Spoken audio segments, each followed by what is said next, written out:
para sa pagsalimang paksa. Sa Matthew 18:9, nakalagay rito, "Datapwat walang kabuluhan ang pagsamba sa akin na nagtuturo ng kanilang inaaral ang mga utos ng mga tao." Ipaliwanag mo ito, Pastor, dahil sinasabi mo na pati kami mga Muslim na gusto mong gawing Christian. Kapag napatunayan mo na dapat natin samulan si Kristo na siyang tunay na Panginoon. Pero sinabi niya rito na walang kamulan sumasama sa Kanya. Paliwanag mo ito. Wala talaga yung pag-alam mo dyan. Okay. Yung pag-isa talaga yung tanong lang ha. Baliwalain mo na yung side comment.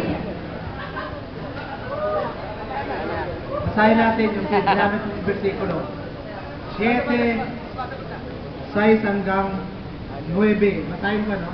"At sinabi niya sa kanila, mabuti ang pagkahula ni Isaias tungkol sa inyong mapagpaimbabaw.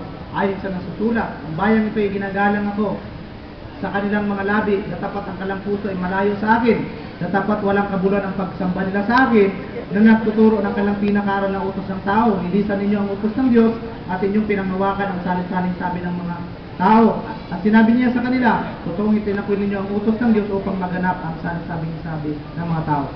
Ganito po yun. Si Jesucristo po, sa katotohanan, maraming mga Kristiyano rin na sumasamba kay Kristo pero hindi ayon sa tunay na aral ni Kristo.